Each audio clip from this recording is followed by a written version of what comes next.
राजेश नाईक यांच्यावर नवी जबाबदारी सोपवण्यात आली आहे। सांगलीच्या काँग्रेस शहर जिल्हा अध्यक्षपदी राजेश नाईक यांची निवड। पुण्यात भाजपचा शरद पवार यांच्या राष्ट्रवादीला पहिला धक्का। माजी नगरसेवक किशोर धनकवडे करणार भाजपमध्ये प्रवेश। माणिकराव कोकाटेंना डिस्चार्ज कधी मिळणार? नाशिक पोलिसांचा फौजफाटा रुग्णालयात तैनात। डॉक्टरांसोबत पोलिसांची चौकशी सुरू।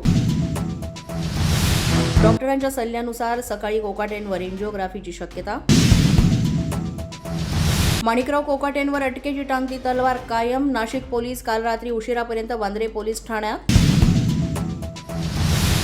कोकाटेंवर अटकेची टांगती तलवार कायम। सदनिका घोटाळा प्रकरणी कोकाटेंच्या याचिकेवर आज हायकोर्टात सुनावणी होण्याची शक्यता।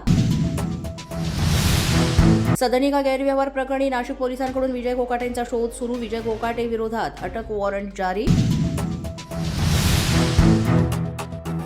पालकमंत्री शंभूराज देसाईंचा फलटण येथील सभेमध्ये विरोधकांना इशारा। अंगावर आला तर त्याच्यात 10 पट पावलं पुढे जाण्याची आमची ताकद, असा इशारा।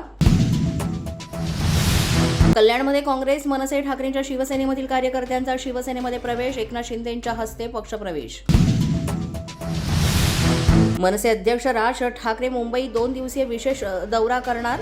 राज ठाकरे शनिवारी आणि रविवारी पूर्व उपनगर पश्चिम उपनगराचा करणार दौरा। पोलीस माझा न्यूजच्या या बातमीपत्रात आज इतकंच। तुम्हाला आमचं बातमीपत्र कसं वाटतंय याबाबत अवश्य अभिप्राय कळवा। यासाठी पोलीस माझा न्यूजचे YouTube चॅनल सबस्क्राईब करा। तसंच आमचं फेसबुक, इंस्टाग्राम आणि ट्विटर अकाउंट फॉलो करा। अधिक माहितीसाठी आमच्या www.policemazhanews.com या वेबसाईटला भेट द्या। आमचे अधिकृत प्रतिनिधी व्हायचे असेल तर स्क्रीनवर दिलेल्या क्रमांकावर आजच संपर्क